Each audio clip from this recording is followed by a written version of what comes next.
Trash to Cash Podcast, episode 110. Hey, Sad Carrie, how's it going? Look at you guys having the time of your life. There's you, Kevin, and the weird fella behind you. The weird fella, we just had him leave because he smells like cheese. His name was, yes. He's delivered Froggy the drugs. Flips. He's delivered the drugs, and now it's time to leave. Too loud. Froggy Flips was there, actually. That was Froggy really? Flips. Oh, Froggy Flips. Yeah, we Shout hang out out with Anthony. Yeah. Shout out with Mervin is his name, correct? What's that mean? It's a deep cut that I just made up. Oh, okay. How you doing, Carrie? Good. How are you guys? How is your guys' little vacation? Did you guys find stuff? Did you go picking? Can I tell you something? Kevin would not let me go picking with him today. He literally did not take me with him. Dude, there's not anyone else here. Like, what? He just went by himself. Him and Mike, but Mike wasn't allowed out of the car. Yeah, because Mike just had to drive him. He was all worried about the footage. He can't have Mike in it if he's worried about the footage. Diva. He's a good boy. Commonwealth Diva. Diva. Off at the driveway, turn the car around. Did Mike go in and find the stuff like Steve and everybody else does? And then if there's stuff to be found, he sends you in? Or how does that work? He claims that he found something at a sale and then didn't buy it, and that he wanted me to go and see if I found it. And if I didn't find it, he wouldn't feel bad about buying it. That's what he claims. Yeah. What a diva, man. Yeah. You're spending time at Dave's home, and then you treat him like that. I realize I have a little cough today, but I don't have a cough button, and I can't just leave the podcast whenever I want. So just tap my elbow if you need a cough. Okay. Dave has total control. I'm in command. So yeah, I mean, it was a little sad being excluded today, but here's the thing: it makes sense. Kevin deleted all his footage because he's 900 years old. He is Methuselah? Is that his nickname? Yes, that is 960. He's a little bit older than that gentleman, but yes. Yeah. And basically he has no footage, and he's Did like, you just say or 69? What? Yeah, look at Kevin. Look at Kevin. I think it's 60. Okay. Yeah. He's been doing a lot of swinging while he was here. I know, man. It's a swingcation. No, so the problem is he has no footage, and he has a whole winter's worth of footage he needs to get because winter is coming, says Jon Snow. Yes. And so he's out there trying to get footage, and he said he doesn't want me in all his videos, which. It's understandable. It's understandable. He was nice. I gotta give Dave some props. He's taking care of us while we're here. But Tina has. Dave has just wandered. He just wanders around. Yeah. But he did. He went out today, and we went to a sale or two. He didn't even put a camera on. I didn't. He even pointed out a few. I had my crouch cam on. Yeah. He's like a little hamster going around the house, just kind of here and there, and just. He like point over here. I'm like, dude, just give me a minute. That's what we call a couple nice things. We've been doing content so long. That's what you call like free balling. When you don't have a camera and you go out and pick, it feels liberating. Free balling. It feels liberating. Do you ever go picking without cameras? It felt good. Yeah, at this point, today. sometimes it's nice. It's like this is how I used to feel. In the last 5 years, 4.5 years since I've been doing this, I've been to probably 3 yard sales without a camera. It feels weird, doesn't it, at this point? It feels a little odd. It's weird because, like, you can't create arguments. You have all these paid actors there, and they're doing nothing because you're not filming. So it's just awkward for everyone. I have an excuse to talk to myself when there's a camera on because I'm talking to the audience, but no excuse when I'm out there and people just look at me awkward like, shoulder rubs and for no reason. Petting dogs, and you don't even care about dogs for real. So you're just throwing yourself off. He did that today. He did. The dog's name was Gucci, and I'm pretty sure Kevin put a finger in its next back. Dog I see. 100%. Next dog I see, I'm gonna pick up and just hold like a baby for like 3 minutes.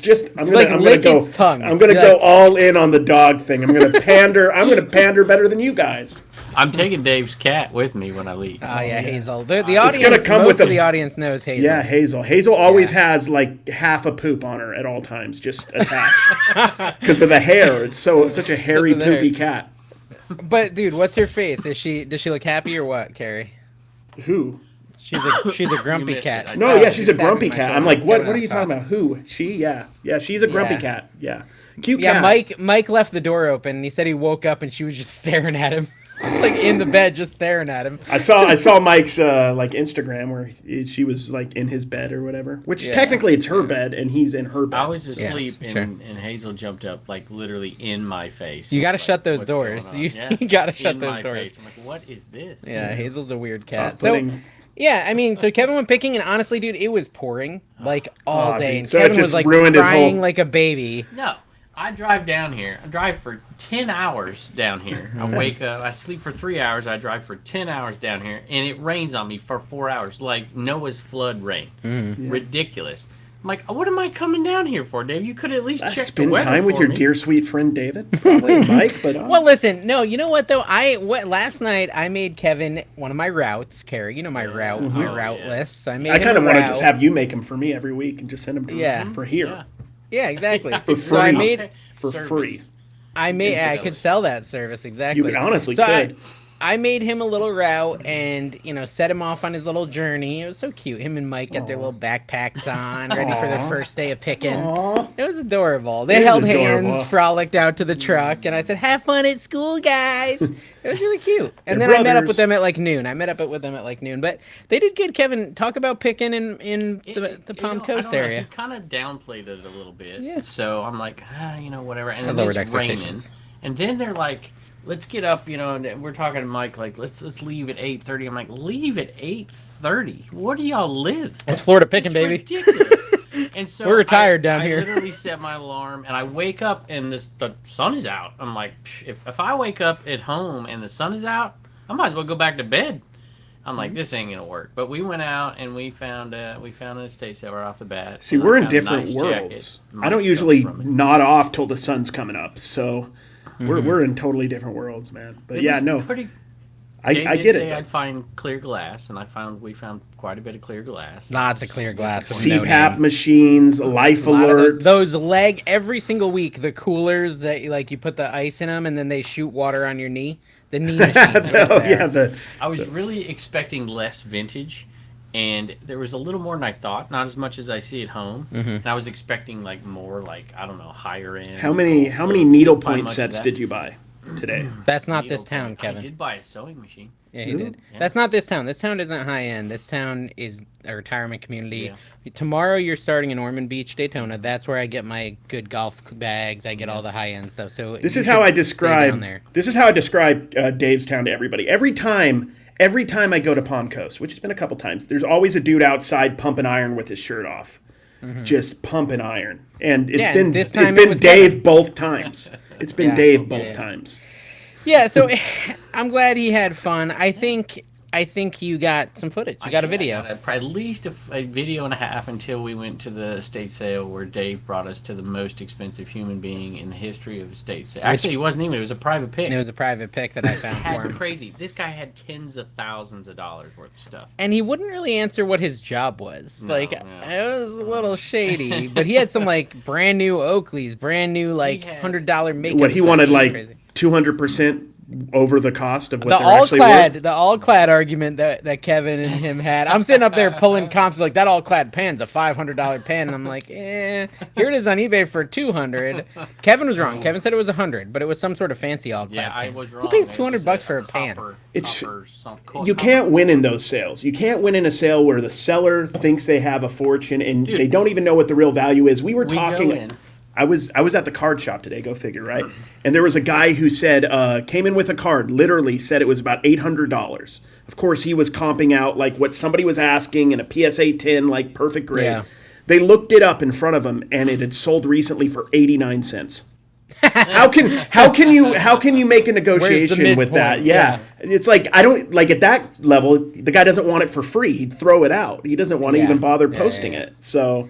Well, Kevin still tried to make an argument, and it did seem like the guy kind of got annoyed by Kevin's offer that he made. Because Kevin made an offer, and Kevin made a high offer, a really high offer for Kevin, hundreds of dollars. Oh, wow. Yeah, it was, you would have made a profit, though. $225. Yeah. And I think fairly conservative. $450. I think $500 to be honest, because I think that pen you were looking at because I looked. So it was a $500 pen. I'm confused. No, I think high end you could get $300 for it, and so conservatively you get $250. Well, but it probably was $500 from the store. Oh, without a doubt. Yeah. But this guy that's what he was. Did you just want to buy something really bad? Why would you offer $225? Kevin wants footage. Footage.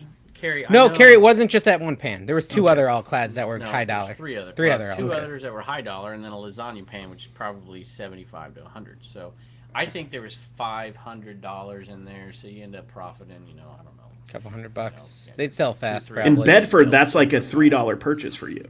So it's hard to go up to 225. That's why he was so uncomfortable. No, I have found exactly 0 all-clad in Bedford in the history of my life. Yeah. You just don't find it. No. Well, I mean, this guy, he had some amazing stuff. And I want to say, I think I found every single thing Kevin bought at that sale. I didn't tell you about the Nike shirts. I did see those, but I didn't tell you about them. But I got him the record. I got him the knife sharpener.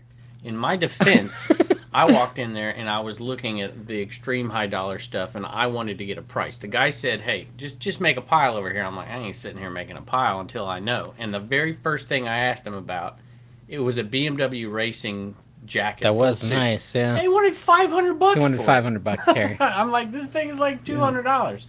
And so at that point, I'm like, I don't even know if I want to stay. But I saw a few other things, and she was pricing them out. And then Dave saw the all-clad and then left when he heard the price. But then I saw there was a bunch of all-clad. Dave thought maybe bundle. So I spent my time there, and Dave motored around the entire house, finding stuff, and then claiming it. And giving it to Kevin, because I had no camera, and I was trying to be helpful. And had no cash.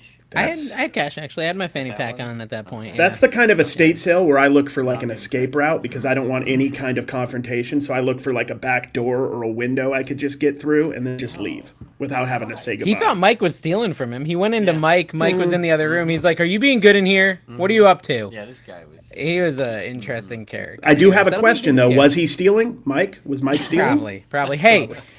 Most important thing, we're not burying the lead this time. Trash to Cash Orlando Bash is on. It is January? What month is that? July? It's January. January 18th. January, the summer of the 20th. winter. The summer of the winter. We're going to have an amazing time here in Orlando. We're going to source. We're going to go to the Goodwill bins. And actually, I think we're going to lock in, and I'm excited about this. I know it's not the fanciest restaurant, but it's, the affordable restaurant. It is oh gosh, how am I forgetting it? The guy who just passed away. I have no idea who you're talking Jimmy Buffett? Is that it? Oh, yeah. What's his restaurant called? Margaritaville. But it's the Margaritaville in Universal City Walk. You remember, Carrie, when we went to Universal, there's that like really nice outdoor area and there's that like jet plane that crashed. There's that Margaritaville right there.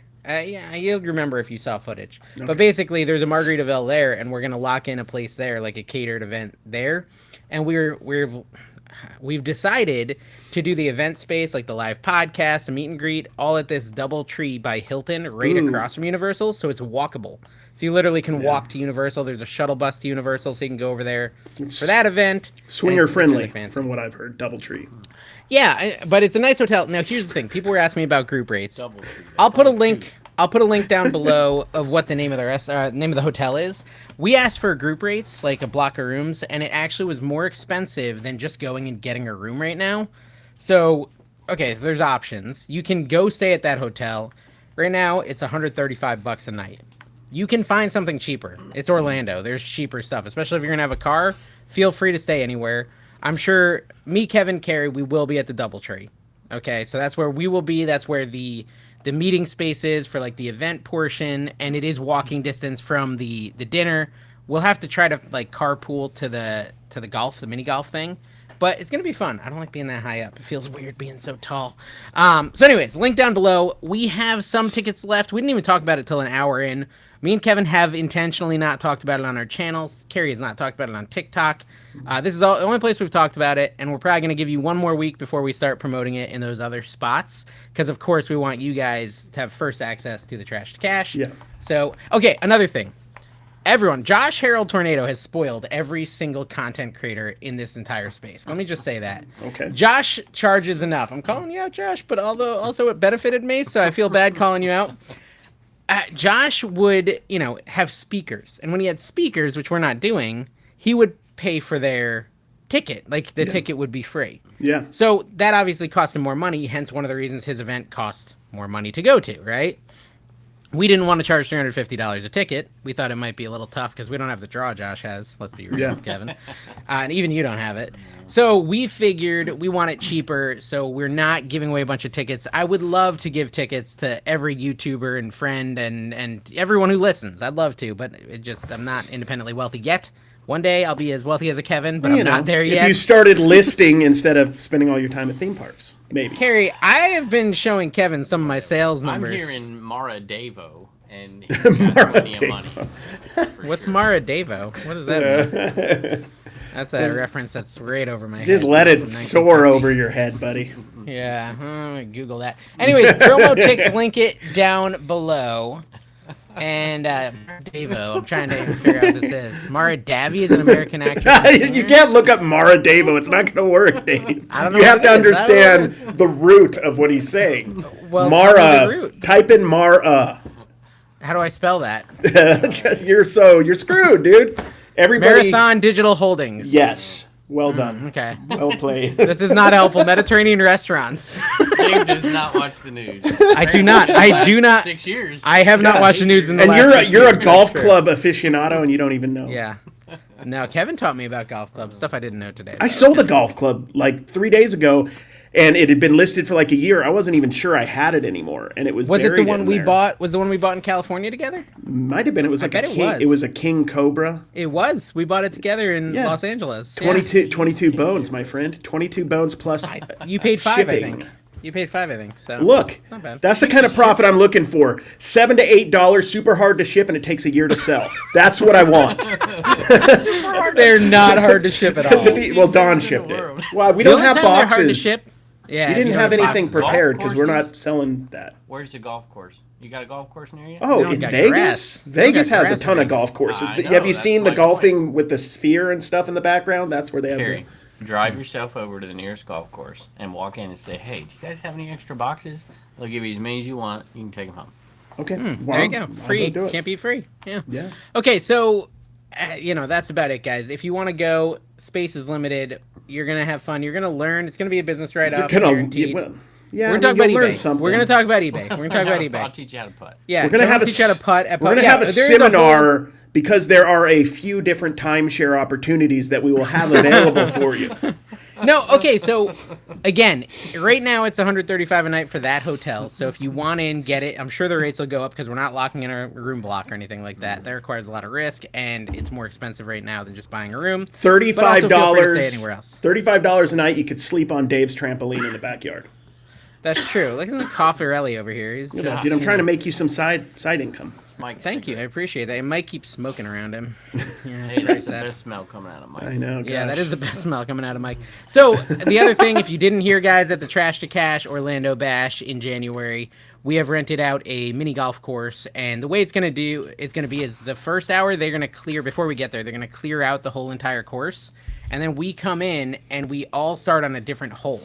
Right, so there's 18 holes. Everyone starts in groups of 6 or whatever on a different hole, and then you all rotate around. So, like, you might start on hole 8, you'd end on hole 8. That's how you get through all the people. Now, people were asking about kids. So many jokes I'm not going to tell. Go ahead. If you have kids and you want to bring kids and not buy them a ticket, you could definitely bring them to the mini golf, let them switch turns with you and stuff like that. Yeah. Well, no, like, they could take your turn on one hole, or you can just let them play if you don't want to play yourself, or...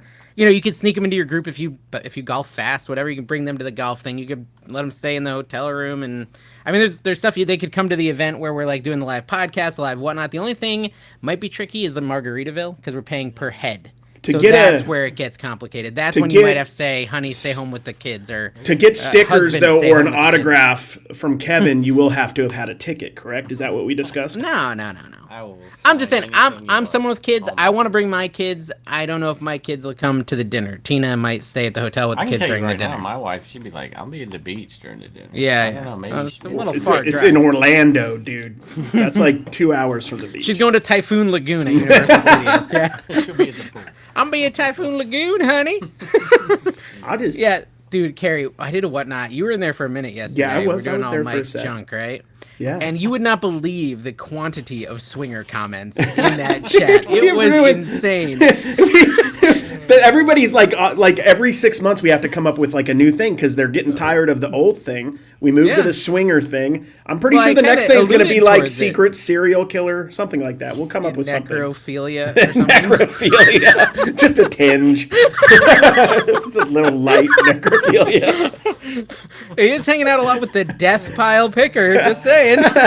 Seriously, if there's anybody who's a serial killer in the community, secretly, it is Mike the death pile picker, without a doubt. I love it. I mean, I don't love that he does that. Allegedly. Yes, thank you. He told me about his strategies the next time he's scammed by a scammer. He's like, if I get that address, brother, let me watch out. Do you know we have a question over on the Patreon from someone named Supply Hut Fanboy? Oh, really? Literally, Supply Hut Fanboy. Okay. Kevin can see it. It says, "What is your favorite place to buy shipping supplies?" American Bubble Boy. Walmart, baby. Walmart. That's why I'm still doing it. Let me tell you, I gotta give Terry Whatnot. props. Whatnot's my new favorite place. I gotta give Terry props. I have been since we the royal we have started doing Whatnot. I've bought a considerable amount of boxes from Walmart. Yeah, because you need them. It's urgent. Hand me that roll of tape. Just that, they're not a bad price. They're not a bad price. They're a buck a piece. Everything I do is last minute, so Walmart is perfect for that. I'm not gonna make that comment. I just want to show him it. Carrie, have you seen this? The Whatnot tape. Ooh. Whatnot nice. tape. They got Did Whatnot you measure tape, it? Whatnot boxes. It's 6 inches. 6 inches, I guarantee you. I thought it was cool. I mean, Mike made a good point. If it's got their logo all over it, they should give it to me for free. And they didn't. I had to pay for it. Yeah. But you can now get Whatnot shipping supplies. I don't have an affiliate link or anything, guys. Just Google Whatnot shipping supplies. Their boxes are actually reasonably priced, and they have the Whatnot logo in them. And this is, it's a little pricey, but it's not too bad. So I don't know. I thought that was kind of cool. That's just a PSA. Speaking of shipping, have you seen the increased rates for 2004? No. 2004. Kevin is living. I love it, dude. Guys, when we go into the Hooba Stank concert, guys, when we gonna go see Hooba Stank? Dude, you know, he almost, this makes sense. This makes sense, because he almost bought a puka shell chandelier today. I had to pull him out of the building. I was like, you're not buying a puka shell chandelier. And this is coming from the guy who rocked the puka shells for years. No, I know. I'm trying to resist it. It was gigantic, and it was $40. The same guy, ridiculously expensive. Dave's like, yeah. I was like, because my phone wouldn't work in there, and I had to look up a few things, and he looked it up. He's like, no, whatever. I'm like, dude, that thing will sell. I promise. It's boho, it's whatever. Big. I'm telling you. It was big, though. It's huge. It was huge. But when it's scrunched down, it's, I say that all the time. Yeah, it's really huge, honey. It's just shrunk down. Shy. Oh, it's weird. Okay, so weird. So we got a question from paulsmerch.com. We just got. I'm not talking about shipping. Nobody wants to talk about shipping, dude. Okay, well, they didn't raise the prices for the holidays. Oh, that thing. It was 2004. We really need to talk about it now? It's 20 years ago. Guess what, guys? First class is 74 cents now. Kevin's just like reading his news from the eBay magazine. Oh, my gosh. Okay, so I think Kevin just made a little flub. And it's actually this next year. So I heard that rates were going down on Ground Advantage. Is that a lie? And up on Priority? Rates actually, no. They're going to go up on both. Okay. They're going to go up less on Ground Advantage, and it's going to be scaled by distance. Again, it's going to become more and more important to ship stuff to a local place. Here's the thing.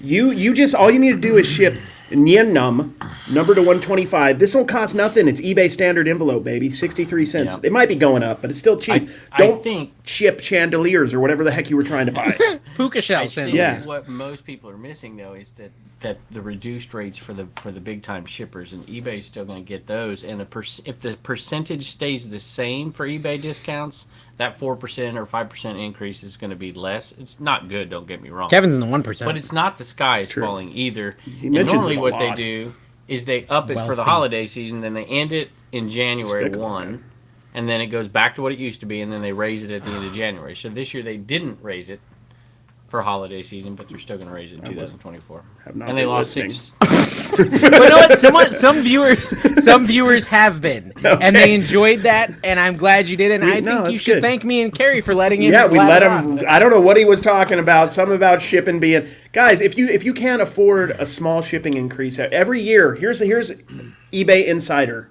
or post office, postal issues every year. It's going to go up every single year forever, because they can. Yeah, Carrie, people are continuing to make bad life choices, and we have a new subscriber over on the Wealthy as a Kevin tier on our Patreon. OrderItUsed.com. Jason, thank you so much for joining we should have a name for it. The crew. Marketing. That's not a bad price. OrderItUsed.com. Yeah, that's it's literally an ad. You're gonna go there. Everyone go there. What's it called? OrderItUsed.com. OrderItUsed.com. It's probably his district store. You don't want to order everything used though, like enemas. It depends on the discount. Like how steep of a discount? I don't know. Dating site for divorcees. That's not true. It's farmers only, isn't it? It's his eBay. It's literally his eBay store. It's check it out. So your URL connects to your eBay store. I did not know that. Did you? Yeah. Well, no, you can make custom URLs connect to certain things. Like, I don't know. Have you ever been to TheTommyBernardPodcast.com?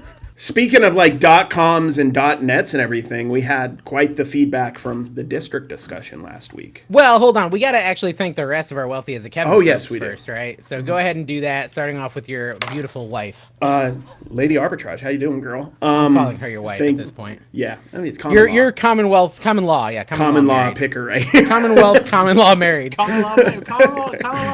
I love it, common law picker. CJ Benz fines. Yes, CJ You're Benz. not going to get him. Thank you, dealer. The flipper skipper. Yeah. No nose picker. Remarkable. Brian Sampour Bill, also known as Dollar Bills, y'all. Yeah. Happy Hound Trading. Matt's Prof Pursuit. Deuce Harold Bigelow, Tornado. Mel Gigolo. Thank you for following. Oh, dude, he downgraded down to motivated by American Arbitrage. So you're gonna. I need to know who, because I don't have access anymore. Send me a list. I will do them. I'll send you a lick and a link. Diana the Traveling Shopper, Superior Headquarters, Vintage Sports Flips, PaulsMerch.com, ABC Matt, Brian Big and Fun, News Resell, Loken Murky, and Biscuit Butt, who also is on a podcast called LoosePocketChange.com. LoosePocketChange.com. Podcast. It's with Dan, no longer in demand. Dan in Biscuit Butt, and then Roger Dodger. And it's the one dude from the guy who used to be, what's the heck? The guy from Sound of Music. I mean, listen. Dick Van Dyke? I would judge them. I would judge them for spending $25 to support us, but I spent $12 on Tommy's website, so I can't say a word. Look, guys, this is the home of bad financial decisions. The USPS price is going up because they don't live on budgets. No, some of us live on budgets. Speaking of budgets, Carrie, did you see there's a new podcast spun off of the whole daily refinement drama? Have you seen this? Are we talking about like the one that Tech and Sports doing? Tech and Sports has a new like podcast. The best reseller ever.com. It's like literally that. I am the best reseller podcast or whatever. Yeah, it's a little heavy-handed. Allegedly. It's called something like that. It is called it's something too much. Like it's that. a little too much. You can't self-appoint yourself as the best reseller, even if you have the statistics to back it up, which he does. He is technically the best clothing reseller, isn't he? Yeah, he is. But you can't say that yourself. You have to have like somebody intro you into that. Like I think you can say it unless you're a rock star. Then you shouldn't say it. Yeah. No. What is the name? I think it's called Reseller Greatness Podcast. I think it's called a Reseller Greatness Podcast, but allegedly. They opened a Patreon, guys. And listen, this is just like, I'm not here to toot our own horn, but a lot of these reselling podcasts, you can't even watch them unless you pay money. Did you know that, Kevin? You have to literally pay money for these shows. We're giving you out this gold for free. Yeah. I was going to say, there might Absolutely be a reason. Free. Well, that is true because their You're podcast getting what you pay for. their podcast does have they value. They even talk about shipping. Yeah, they'll actually talk about the shipping rates and not make a poop joke. So I guess, you are paying for something. In that nerds are going to watch those podcasts, but we're the cool kids, guys. We're the ones back in high school, we were smoking doobies outside of the high school, right, Kev? Doobies. And neither were you. Neither was I, but I hung out with those people. Listen. Carrie, he has 1,511 paid members in like a week or two. That's 1,500, wow. Carrie. We are making the lowest price. The lowest price is $5, and the most popular is $35. You know how much money that is? $35. We need to times 1,500 people. We need to start teaching people stuff, guys. Look. Here's That's my $50,000 a month. Here's my thought. What are guys. we doing? If you want to be good at here's my reselling advice of the day from Carrie, patented, pending. Yeah, I'm ready. Find stuff that's low, right? Low, like you don't want to pay much for it. Make sure it's selling for a lot. How many should you list a day? As many as you feel like. You don't even have to. 50 listings a day. 50 listings minimum a day. Reseller ruler. We call this reseller ruler. We call this the 50 listing a day method. What? The reseller if you ruler? do the 50 listing a day method, guaranteed you'll have 50 additional listings on your store every day. Guaranteed. It's an American Arbitrage guarantee. How did you get? Did you sleep when you were here? By the way, I slept in the upstairs rooms, like by where you been. Yeah. Where are you staying there? Where did you sleep? I did. I saw the famous pool scene. There's no bidet, by the way. That's There's a bidet upstairs. There's no bidet. You got rid of the bidet? I uninstalled it the day you came. But don't. It's no bidet. You don't want Kevin using the bidet. Have you seen this? No. This thing is cool. You're gonna like this. This is like Tekken Sports legitimately does provide a lot of value to the community. Does. No, I really don't want to give him a hard time. No, he does. But this is the I've reseller listened ruler. to him for a long time. Oh, I have seen this. Okay, and it has measurements both ways, and you put your clothes on it, and you can really quickly. I don't know how it works, but this is the reseller ruler. Yeah, it's pretty cool. I've said Check that out. if I had $1 for every time I said I don't know how this reseller or how this ruler works, how this reseller works, I don't know how I work. Well, anyways. So Tekken Sports, congrats, buddy. I'm jealous. We're going to keep giving this for free because it's not good. And until it's good, we can't really charge you for it. This is, but there are people who are getting fatigued with the amount of stuff that we are shilling and that everybody is shilling. Well, actually, we should read that comment. Do you have that general comment? fatigue from it. Do you know the comment? I read it too. I'll have to find it. So there's a comment. There's a comment, I'll guys. Get there. And in that comment, someone was giving us a hard time. I liked Carrie's response to the comment, but they gave us a hard time because, we were talking about, what were we even talking about? We didn't even say we were doing a district. We were asking about district, learning about district, discussing district. We were discussing it openly. A lot of people don't do that. Yeah, and we were just trying to figure out if we wanted to do one, and we just said, hey, let's save it and do it on the show. That's, the best place to have such a conversation. And so she put a comment saying, you're already asking too much. You have a Patreon, people have channel memberships, et cetera, et cetera, et cetera. And Carrie, what was your response? I said the podcast is basically available for free, and all of those things that we do talk about are all additional if you want to support us. You don't need to do that. And I said the podcast is free, and it should be. But basically, we have the Patreon's fun, for the most part. There's some little perks. There's only but honestly, is it worth it? No. I mean, unless you consider the shout out worth it, which is a tax write off. So there's a lot of aspects to that. You probably could write off. He found it. Read it, Kevin. Should I read the name? I mean, No, you don't need to read the name. It's fine. I don't need to. It doesn't matter. I don't care. Whatever. It's just somebody's opinion. It's a good opinion. I think you might be jumping the shark. Do you know what that's a reference? Yes, that is the Fonz. I actually used to watch Happy Days every night. Monday, Tuesday, Happy Days. Rock around the clock. So you're asking a lot out of your viewers. Subscriptions, memberships. By the way, I don't do memberships. Me neither. I would never. Until it's the right time, then I will. That way. I do it. You don't have to join, but you can if you want. Excuse me. Let's see. Memberships, Patreon, affiliate links, membership links, merch meetups, and now getting fees from other sellers on a platform you would influence your audience to purchase items from. As someone who watches a lot of content, it's exhausting. I get that you deserve to make the money you work for, but this is becoming excessive in my opinion. But maybe ask your audience, which I'd put my comment in a minute. Your 2023 version of Beavis and Butthead. That's true. Beavis and Butthead. Pulled my finger. That's accurate. Being you making fun of Kevin. Oh, I like this. Let's see. I like it a little bit better. Yeah, it gets there defending you. But what do Mike I know? Judge I'm level just a carrot. Very good. Silicon Valley was great. Did you watch it yet, Carrie? I'll take the mic. I haven't yet. No. Yeah, I liked Carrie's response. He just said it. You don't need to read it again. But I think that's valid, guys. We talk about these things. They're a way to support the podcast, but you really don't need to. Yeah. If you do it, that's awesome. But we appreciate it. We do appreciate it. But it's. But if you don't do it, you still get the podcast every week for free, and you'll keep getting it for free. And I get it. Whether you like it or not. I'd say that some of this stuff goes through my mind all the time. Goes through everybody's mind. I think you make these decisions the best way you possibly know how to make more money. Obviously, that's the bottom line. But at some point, you've got your audience by doing one thing, so you do have to ask the audience. But here's the deal: the whole episode last week was really doing exactly that. It was putting it out there and getting a response, and there was a mixed response. You like my Oprah thumbnail? Oh yeah. You get a website. You get a website. You get a website. I do think that a lot of people. I hate to say it, and I said I answered a ton of comments in this week's. I answer a bunch, but I don't think people quite get it.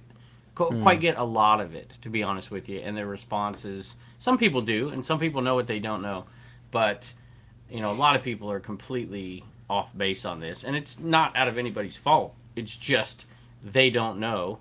Because a lot of it's just not known. But I will say this, there was a comment out there that said, maybe you shouldn't shill a unproven, untested website because they hand out money.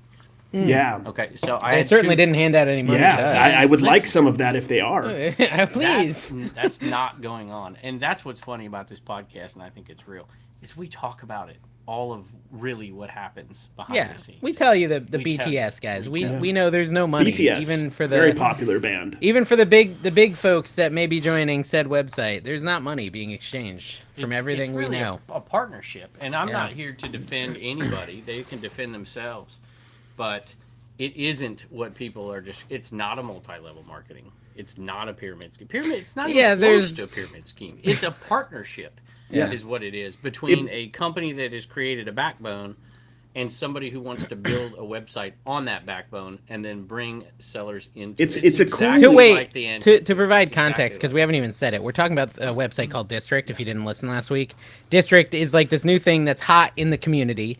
Jocelyn Crazy Lamp Lady's on there now. Pete Craigslist Hunter, the Reseller Information Network's on there. More and more people are joining. Basically, you can create a marketplace, and if you create a marketplace, you can have sellers sell with you on your marketplace, like an antique mall. They have an antique booth. Instead of paying a rental fee, you pay. Think about this though. If you were to sell something on our marketplace, if we had one, right, then we would make a percentage because it's a partnership with District, right? But that would mean you had success. So we would only make any money if you sold something and had any kind of level of success. And the ultimate fees would probably be comparable or less, I would imagine, than anywhere else. And if it's not, successful, nobody, I guess loses anything other than time. And we're probably the ones leveraging more time than anybody trying to see if it would work. Just researching and getting into this for me, I can tell you right now, I could have made $1,000 in the time I've spent doing it, just looking into it. On other things, totally. you mean? Just the opportunity cost is ridiculous. Yeah. At the same time, let me read something from Sir Harold. All right, Harold Tomato? It just came in here. The Herald of Tomato. Yeah. He's got to drop it. This wasn't even a typical, funny comment. There's some other comments I'd want to. Well, he just posted it today. Here it is, right here. Yeah, it says, "The risky quote part of District is losing trust and loyalty of your viewers. We've spent the last 2 years telling everybody about Whatnot. It's hard to get people to try something new." I can't read. Something new, and if you're constantly jumping on every new trending market and asking your viewers to come there, they'll eventually stop. Whatnot is amazing and we'd never jeopardize what we built there in the hopes of the next slightly better thing. The grass is greener where the water is. So, well, first of all, Josh, I'll just say this. You were the one that jumped in, really one of the early ones, and took that risk, and it paid off. Yeah. There's no doubt about it. So there are opportunities out there, and I think being prudent about it, and see, I sound like a politician, prudent, George Bush. Yeah, it sounds like a politician. Being smart about it and looking into things, I think, is definitely something that all resellers should do, because you've got this one crowd that just hates eBay, and there's no sales and declining, and eBay's dying and whatever, and then this side is like, I'll never leave eBay because they're the one who brings me, the audience. And so depending on where you're at, you're always looking for new opportunities and something different, because guess what, guys? Kmart doesn't exist anymore. Yeah. There will be a day where eBay is not the top dog for Amazon's obviously the top dog, but for what we do in the secondhand market, it will not be the top dog. I don't know when it is, but someday they'll be there. My whole life changed, because I did TikTok early. Honestly, and it didn't make a lot of sense at that time. I got constantly asked, why are you wasting your time on this? Does it make any money? You don't make any money with all these views. And then it took years to build for it to make any kind of money, for example, social media wise. But I think we should be curious as resellers personally. But I can understand in Josh's particular case having the massive following he has on Whatnot. I get that, but in general. Here's what's interesting, because, just to be frank, Josh doesn't need anything new. Yeah, he doesn't need it. He doesn't need anything new, period. He does. But listen, neither did Crazy Lamp Lady. Yeah, that's an interesting one. She doesn't need She does anything. crazy. Some people like to build Whatnot something. business. Lamp sales. And like he said, he built that over there. And all of us have built YouTube channels and whatever. And I find it interesting that some people think it's okay for the big dogs, for the big wigs, for the eBays of the world to charge you 14, 15, 20%. But somehow it's not okay for Craigslist Hunter to do it? For a normal Joe Schmo? That's ridiculous. It's a lot like the people who get mad at resellers because they're making a profit off stuff they buy at yard sales. And then almost all resellers will be mad at that random person who's not a reseller who gets mad about such a thing. It's the same concept. So if Pete decides, hey, I'm going to create a marketplace, bring people over there to buy, and anyone who sells in my marketplace has to pay, normal fees, eBay fees, but I get a little bit of it. That's not really... Isn't that kind of like... That's a weird thing. Isn't that kind of a beautiful thing? If you've built something so strong that it encourages people to want to come in and buy from your marketplace, I think that's a good thing. If he didn't get a piece of it, what's he doing it for? Yeah. Why would you bring what you've built in your audience to people? I mean, unless you're just you're made of money and you want to do it. That's a lot of time and effort, and I don't care what anybody says, risk involved in it, because you do become the person who approves, disapproves, who kicks somebody off or whatever. That's a risk to me. I like to say you dance with the one that brought you, and so what built your following. You can't just turn your back on it. You can't turn your back on it. I think at this point, people probably can tell we've been looking into this more this week. Yeah. We're not trying. For a few weeks. We've been looking into it for a while, but we were looking into it a lot more this week, and we think we're probably going to do it at some point. But we're not planning on doing the floodgates, have a bunch of sellers thing. I just want to be careful. I want to know all the things you need to know. I don't want to have to somebody ask me a question. And here's the other thing about the original comment, and I think it was Rachel. I don't have a problem with your comment or your opinion. I really don't, because everybody's got an opinion. But I think the problem that I do see is, I don't know, I just lost my train of thought. The problem is that there's not buyers. It's an age thing, That's the biggest problem. There's not buyers yet, and so I think if we do it, it's got to be like bring in some sellers that are friends that just want to sell with us, that are just close friends, and then maybe down the road, maybe open it up to Discord people if we decide to do that. But really, I think there's two ways you can do this. You can say, oh, let's open it up and get as many sellers as we want, and I don't think that's really the way we want to. I don't want to do that, because when you do that and say, hey, come join us on this new platform and all come and do this, it's going to be the greatest thing in the world. You can't overpromise stuff. You don't know. And there's a requirement to bring buyers to a site. And to be honest with you, there's still a few things about this site just not ready for prime time. It's new. Just yet. Yeah. And it might not ever work. So if we do this at some point, it'll be cautiously. And I think you're right. I think, and this is just the podcast folks watching this, but this community is where we would try to do it. And that's what I had to say. Nobody has to do any of those things. And I think Carrie made a good point. We have true. We have almost 10,000 subscribers, 10,000 listens and or views per episode, and we're talking about maybe having 60 people down. 60 sellers total ever. Discord, and let me tell you, the people in the Discord, and you can say what you want down below too. You guys are an amazing community and help each other and help me out all the time in there too. There is value. We joke about it because it's not like, hey, this is how you resell or whatever, but it's a very limited amount of people. How many members do you have on your thousands of subscriber channel? On my Flipper channel? Yeah. 50. Yeah. I mean, nobody... 50 members. And no one makes them do it. They just do it because they want to support my family. That's the beauty of affiliate links, too. Nobody has to do it. Yeah. And I make a practice of using other people's. I think it's something that we should all do. And I do want to say this. The idea of resellers buying from resellers and supporting each other, that can get a little bit old to some degree, where we're just buying and selling the same stuff to each other. It's a little that's the whatnot pity buying, pity bidding. That happens all the time to me. If you do it as a friend, if you do it with support and whatever, it's no different than you doing it for somebody else out there. Yeah. And I think we should all try to grow each other's business where we can in a logical way that's best for us. But I think a lot of people looked at the whole the concept of district and what it is and said, oh, they just want to get everyone to sell on their platform instead of anywhere else, and that they're going to earn all the fees that it's like, no. It's not going to be a huge money grab. There's no, And let me tell you, if you want to talk about it, if you want to be honest about it, Whatnot's the one that does that. Whatnot's the one handing out cash. Not district. I mean, I'm excited because Whatnot too.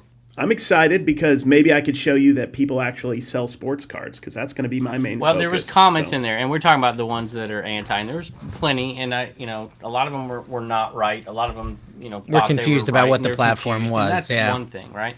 And some people still are, and will be for a while. But this, I told you last week, I told you 2 weeks ago, actually, before we did it, that there would start to be a divide. And if you look at, say, Pete's comments, there's a huge divide. Like, I would love to sell with Pete. I've been following you. I trust you. I like you. And then some people, it's multi-level marketing, and you're profiting off your viewers and whatever, stuff like that. It's like, it's not profiting off of them if it's voluntary, and the only way you profit off of them is if they profit. Exactly. You're not charging a booth rental or anything. I mean, and ultimately for people to list consistently, there has to be performance from the site, right? That's it. And if there's not performance, I mean, I learned that pretty quickly because you guys know, I mean, I had a physical store in Utah for years. I had a consignment shop at one time. And I remember vividly getting, I think it was my first or second consigner ever when I was opening my 2-story store. It was like 2012 or 13. We brought somebody in. We convinced them. It was awesome. They opened day one with us, and they were gone the next month because I couldn't produce because I didn't know what the heck I was doing. That's pressure. It was a lot of pressure, and I tried, and I didn't know how to do it at that point. And your they left as they should. His personality doesn't feel it as much as yours. Feel that pressure, and I feel it too. I don't want to let people down, and he doesn't either. I don't want to say that, but yeah, nobody does. In all honesty, but that pressure to perform is a big deal. I talk about when I ask a sponsor, or a sponsor asks me to do something or do an affiliate link. The measure I use is it good for me and my family? Is it good for the sponsor? Are they going to make money? Is it good for that company? And is there some value to the viewers? And it's the same thing here. If these people who own these marketplaces can't bring buyers, there's going to be no value to the sellers who are selling in their marketplace. And that's a lot of pressure. It's why I said no.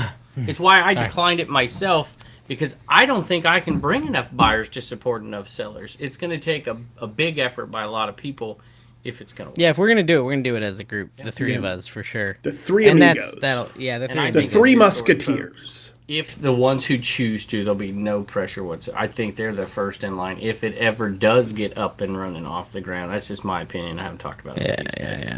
Yeah. I will say this. If it is successful, I am moving to Florida, me and Don. I'm going to get a place wherever Rockstar is, where that lake is. I'm going to get a car. I'm going to be doing a lot of those. I'm going to be doing poses by cars and stuff. BMW i8. No. That's last year. I'm going to have the i9. I don't know if that exists, but I'm going to have that. I'm going to change. I'm going to be doing courses, all that. Just saying.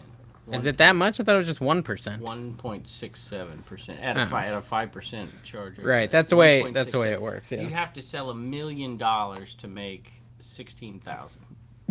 I don't think you're buying an i8, buddy. Well, look, not even an i7. Maybe like a kind of beat up Ford Taurus. But like that has a Pinto, an Otna drop flips. There you go.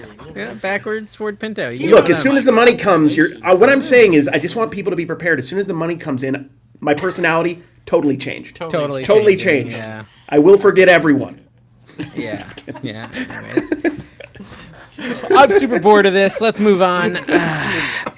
We can't give away your ridiculous sale. Sorry. My ridiculous sale? Why? I can give it away. What are we talking about? Nobody watches his main channel here. The $1,700 sale I had today? I looked at his 30-day total. Oh, all my sales number. That's almost as much as mine, dude. What the heck? How are you? What's that going on? That didn't even include the $2,000 sale from today. Let's look at it today. My 90 days went up like almost 3,000 in the last couple months, so I'm doing better. It's going up. Dude, we're all rich now. No, honestly, like I was telling Kevin, I'm kind of blown away by how much more I'm earning reselling now that I quit my job, because that was like my 90 day was like. Josh needs to make another video. Yeah, he needs to make another video. I mean, my 90 day was like 12K. Now it's like ADH Dave exposed. Yeah, now it's like 24K for my 90 day, and it just keeps going up. And it's not. I know there's a lot way higher 90 days, but for me, that's like better than it's ever been my whole entire life. Your cost was a little under 40K, so you're only losing at about a 25% clip. Okay, so I mean, dude, and the whatnot stuff is good, and so that's, I think that's one of the hesitations, like Josh said, leaving whatnot, and I don't think I would leave whatnot right away, but I do. There's something really exciting about District's lower fees for me. The lower fees, if I were to sell on there personally. As soon as there is a live, I'm not gonna stop doing whatnot. I'm gonna do the same amount of whatnot that I'm doing right now, but as soon as there's the live, as soon as we're live, I'm gonna do live card shows because it's gonna be fun, and we'll see what happens. I don't think there's anybody, if there is, you shouldn't, that would think that, hey, a new upstart idea. And what it is, by the way, it's not a marketplace. It's multiple marketplaces. I don't think there's anybody, dude, this is what's going to be, you're going to make a living over here. That is, if that ever happens, that's way down the road. Yeah. Way down the road. Nobody's leaving. I'm not leaving eBay. No. eBay is my favorite site to sell on still. Yeah. After all these years. It drives the most. I've had 9 sales since I left yesterday morning. I prefer Foot Finder, but they're all good. Now. They're all good. I have a return request. I got to throw it. I have a return request? I mean, did it just pop up? Yeah. What? It's a comic book. Like, oh yeah, I sent the wrong one. Apparently I had 2 of the same comic, and they were different conditions. I only thought I had 1. So it's just like the same. Like, if you keep making the same mistakes forever, then people just give up. You know what I mean? Like, you've been doing this where you send the wrong stuff forever, Dave. Oh, dude, just when's this come out? Tuesday? There is a epic fail video coming out on my Flipper channel. Either it came out yesterday or it comes out tomorrow. It'll lower so many people's opinion of me. I'm really looking forward to how big. But isn't that the charm? That is really the charm of ADH Dave, though. Such an idiot. Is Dave will be aggressively truthful to who he really is, and most people, like Kevin, are putting on a mask, putting on a real fakeness. Fake Kevin. Yeah, and Dave's just Dave. I'm me. I'll what you tell see you is what you get. I'll tell you my fails. Absolutely. He poops with the door open. I'm not hiding. That's not true. Actually, me and Tina have a strict no poop viewing policy in this household. There is no... dude, there's people who, like, they'll walk in while their significant other is taking a dump. I'm like, that doesn't happen in this household. No, that's... Carrie, what are you an open door pooper? Well, I'm not, but the door always just gets opened. Really? That is typically the time where me and Dawn are going to just look at TikTok. So she'll bring her phone over, and I'm just like... Together, while you're pooping. I can't poop while I'm talking, because that's weird. So Kevin tried my squatty potty today, and he said that... First of all, there is no bidet, like I said. There was, though. I took it out. I literally took it out yesterday because it hasn't been used in so long. I was like, what if the water is like poisonous or something? And Kevin puts it in his butthole and dies of like septic anus or something. I was like, because no one uses that bathroom. No one uses that bathroom. It could be like. Can you imagine that episode of Medical Emergencies or whatever? I use Dave's bidet. Popular micro influencer. Dies of Dave's bidet. So I took it out. I was like, I don't know if it's. Yeah. I love that you thought about that. You're like, what if it's been sitting too long? Toilet paper over the top. What? Not underneath. Oh, I don't do that stuff. That's Tina's. Okay. Tina sets that. You don't just put the roll. You don't just put the roll on the sink like regular people. No, that's exactly what I do. Normally, it's on the sink. The fact that it's on the roll is like a little treat for you. It's a little extra. Kevin's wife was on another podcast. We're not, we're a little upset that she didn't come on ours. We've asked her like 30 times. And we really want her on this show, but she went on this other show instead. And she was talking about his toilet paper preferences and everything, saying that he was a one-ply guy. And she's an Angel Soft lady. I'm Angel Soft all the way. Here's the Kevin's truth. A one-ply guy. Here's the toilet paper truth that nobody wants to talk about. If you've got soap and you've got water, you don't need toilet paper. Oh, my God. You don't. True. You don't. Straight in the shower, the poop dribbles on the ground as you're going over there. Use your hand that's what hands are made for, and then you wash said hands in the sink, clean. You don't have to listen to the toilet paper bureau or the whatever. Just do your own thing, guys. Don't listen. That's the thing, the toilet paper bureau. Yeah. Free thinking, guys. Free thinking. This whole thing has felt like an ad for District. Earth, by the way, guys, I don't want to get into it, but it might be flat. I'm just saying. We're not trying to advertise District, but I feel like we did. I think we're just defending ourselves more than anything. If I want to dabble in this, I want to research it. I want to get, because there are some amazing things about it that I could see happening, but I'm not pitching this to anybody. Yeah. And here's the other thing: if there's a let me read this comment. We're getting back. I don't want to get on this all day, but the name District is a naming failure, like Bonanza. Yeah, that is a failure. eBay, Etsy, Mercari, etc. They can come up, Google search, all that stuff. Here's the deal: District isn't going to be. No one's going to know what that is. Yeah, no, that's not really the point. It's not whatnot. Marketplace. There's a marketplace right now that's all about the Dodgers. There's one that's all about every single sports team.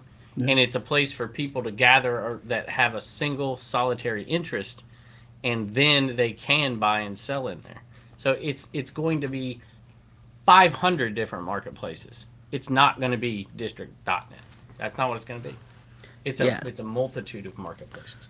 Yeah. And maybe saying words like multitude as well. Why people think MLM. Panoply. I want to explain MLM because my mom was in an MLM. Of places to my buy and mom sell. was in an MLM. Okay, and so in the MLMs, you basically have this person, and I love the Office segment where they go through this, where Michael's like, "No, it's not a pyramid scheme. There's this guy, and then this guy below him, and then you earn money if this guy sells." And he like draws out all the people, and Jim walks up and he like draws a pyramid over it, and he's like, Michael Scott's like, "I need to make a call," and he like runs out. It's not what District is at all. So it's flat. Literally, you just own a marketplace. People can sell in it if they want to. If not, fine. They sell their own product, not your product. Yeah, so. they're not buying from you. They're not you're not taking money from them. The only money that's exchanged is if if somebody sells something. Something gets sold. But, so Kevin, you want to see my big sales? Kevin can see my. Yeah, it's crazy. What? Okay, so right here we got his, $1,900 sale for silverware. Yeah. All right, that's pretty good. Yeah, that was September 11th, dude. What are you I know. doing? Let's do last week. Let's do last week. Jeez, this last 90 days. He's trying to really show me up here. Okay, here we go. $229 golf club set. Adams Golf. That's nice sale. We got a $165 locomotive. That is good too. Bunch of $130 sales for soap. I did sell $1,600. No, it was drilled actually. Drilled goofy bowling ball. It's only $30. Yeah. But still. Yeah, so you're selling a bowling ball for $30? That's a lot of work for a bowling ball. How's it a lot of work? You put it in a priority 12 by 12 by 8. Well, I mean, theoretically, I'm not shipping, as you guys know, but it seems it's heavy. Nowadays. Yeah.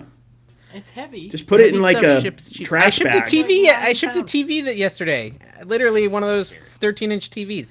Actually, I got on myself. Did you know that USPS is upping the postal rate, Dave? You're going to really eat it if you keep doing this. Back in 2004, guys. They're okay. Gonna do that retroactively. They're gonna. Kevin, you were saying there's some new feedback thing where eBay's putting your feedback at the forefront. Okay, but you have to look at it from the buyer's standpoint. I think. Okay. I haven't looked into it. Too much. I just saw it one time looking at somebody else's. I love it. Let's make a whole. Let's talk about it. You've done no research and you're basing it off something you think may have happened. Let's talk about it. I thought you wanted to make a deal of it. I thought it was like an exciting thing, but now you're good. Okay, whatever. Oh, echo. Carry your mic unplugged there, buddy. Boy, little buddy boy. I sold a ton of Florida State stuff, y'all. If you get Florida State stuff, it's hot as all get. That's not the Gator one, right? It's the Seminoles. Oh yeah, Seminoles. Yes. Yes.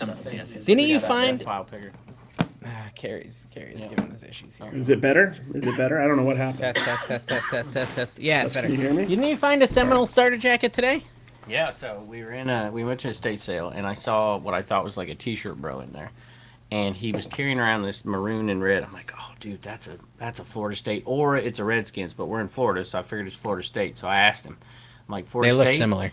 Or is it Redskins? And he's like, that's Florida State. I'm like, is it starter? He's like, yeah. It's like, how much? He said $5. It turned out it was $15. And then I told Mike, I was like, dude, I'm tempted to go back in there because we were in the car and just ask him if he'll sell it to me if he's already bought it. But he wasn't out yet. And I'm like, let's go to the next sale. And he starts coming out, and Mike goes in, and he's like, he asked me, he's like, I'll go ask. I'm like, all right, go ahead. And so he offered him, he got it for $35. He bought it for $15. Mike bought it for $35. I said, I'll give you $50, and he threw it to me. And what are you going to sell it for? It's probably $100 jacket. Not great margins, Kev. Not great margins. I mean, Look, I'm not saying it's amazing, but I'm not going to leave a $35 profit. If I'm spending $50, I want $1 to $2 million 50 cards for that. Here's the thing, and this is why I did it, because I just listed like 7 Florida State things. 4 of them sold that day for almost $200 total for vintage shirts and stuff. And so that stuff's flying. Jordan Travis is playing really well. Their quarterback. Yeah. So to invest $50 and know you're going to get a return of $85 total, $35 net profit within a week, that's probably worth it. He's no Jimmy Williams. Jimmy Williams, dude, cornerback, played for San Francisco 49ers, dude. I mean, that doesn't look like 49ers, right? That's like that's when he was in Virginia Tech. That was college, guys. But he autographed, played. Available on my district. Please buy it. Please buy it on my district. You don't even have a name. District. Dude, we were trying to think of a name for the district if we, if we go all in. Seeing like sexual images on the screen. Well, dude, I don't know. Look, we had some really bad candidates when we were talking about it. We did have a good dinner tonight. We went to the beach. Went to the beach and had a dinner. I would say this just to do away with the comments here. Carrie had tons of Carrie Love comments. Like, you're looking good today, Carrie. Thank you, guys. Like, Carrie, Thank I would you. love to sell under a platform so you could bring your card audience so I could sell my cards. Yeah. Lots of people are like, oh, yeah. I pin myself here as the funny, sympathetic one, where you two are the evil ones. I know what I'm doing. Well, I think, dude, honestly, I think there's a couple people who were, like, looking at it in a negative light and thinking it was a scam or whatever. But there's also a lot of people who are looking at it as, like, oh, that's an opportunity. Like, when I talked to Taylor over at the Taylor Exchange, check out his YouTube channel Somebody today. Asked if we would sell under Crazy Lamp Ladies.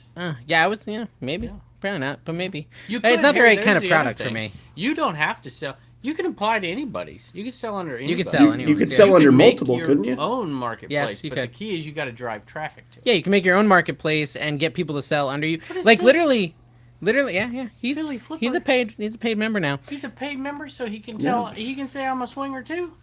Yeah, he can say it. He's a member of the Patreon now. He's been one of the But no, you could literally, and this is an opportunity for everyone listening. Like, instead of just poo-pooing the platform, they go look at it and they say, I want to create my own marketplace. And they get people to sell under them, their friends, their family. And again, it's not like a multi-level thing or anything like that. It's just giving your friends and family. I was thinking I could add my son to it. Like, literally add Elijah and let him list stuff. It's a lot easier than listing on eBay.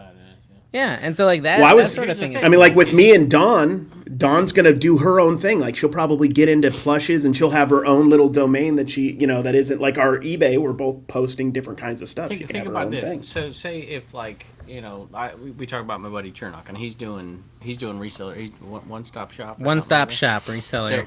So if he wanted to do a hat, either a hat thread in that marketplace or a hat marketplace, and it's nothing in there but hat people.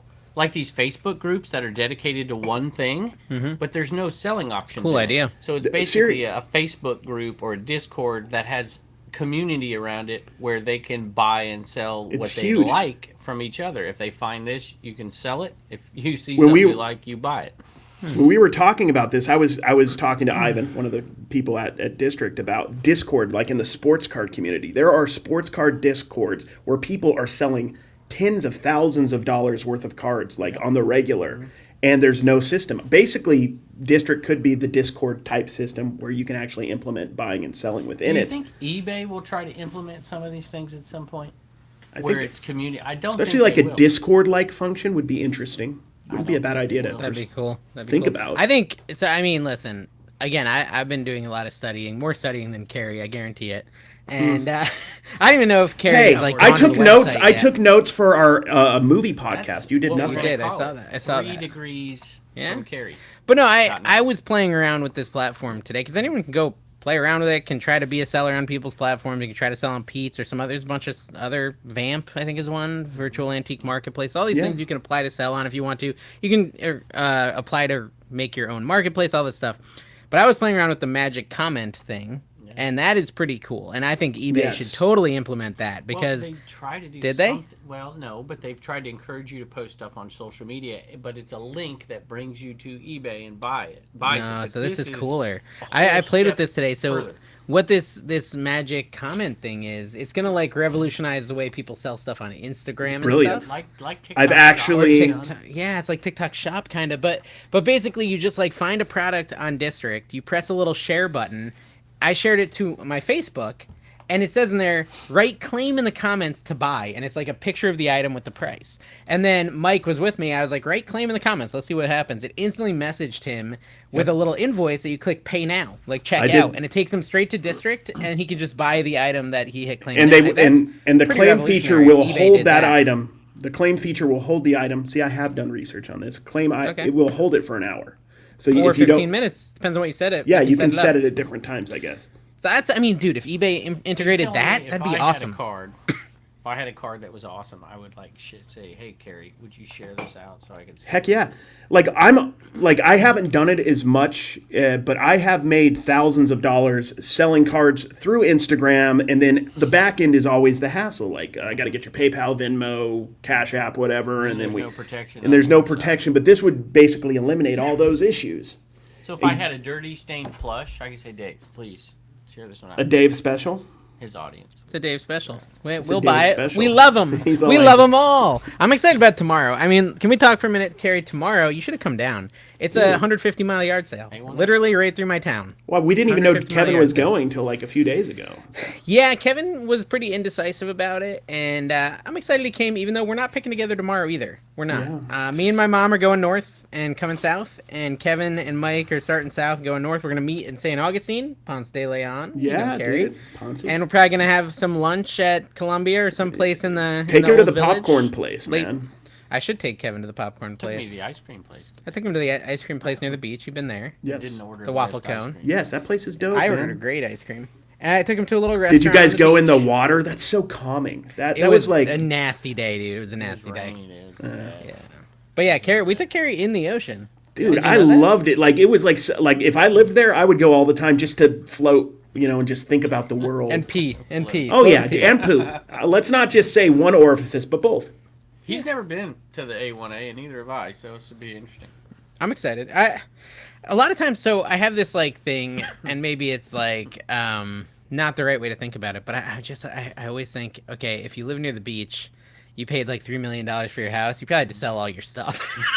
I think your beach house, We'll see. We'll see on the next episode. My prediction is it's going to be a mix of course, there'll be a lot of vendor stuff, vendor sales, flea market people, and people that are obviously there's only if you're on the coast, there's only people that live one direction. Yeah. So they're going to be coming out towards there to sell. There'll probably be a lot of stores as well that'll have their own things. Yeah. Here's my with the upper. I mean, I don't know if those are the rich of the rich people, but they're like the upper, not quite like super hyper rich. Those kind of people I found when I go out garage I will sailing. say though, they're super rich. Okay, they're super rich. There's some Because people that are what I've crazy noticed, rich. like with a lot of people who pay a lot for their houses, but maybe they're just barely making it. That's the kind of yard sales where they just have nothing but Ross stuff, nothing but home goods stuff, like the stuff that looks nice but it's actually really cheap and not very resellable. Well, it's a mix. So like you'll drive up and it'll be like a $12 million home, but then you'll have a little offshoot road to the left, and it'll be like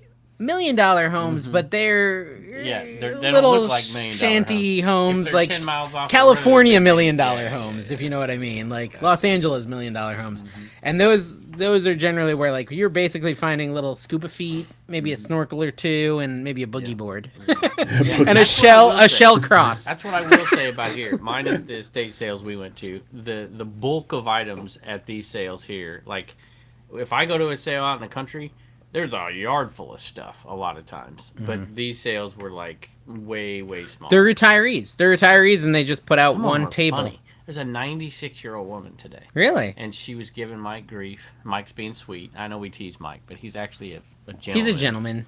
He didn't when he even needs cuss to be. very much today. Like Yeah. 3 or 4 times the whole day. I was impressed. Wow. But he was, she was giving him grief and, talking about her son who was 76 or something and whatever. And he reminded her of him and whatever. But there were some funny older folks today. There were some good ones. Yeah. Well, I generally Contemporaries. don't actually pick in this town because it's like a lot of really small sales. Like I've gone out Fridays before, and my worst Friday ever, I spent 4.5 hours and got 7 minutes of footage and like 10 items.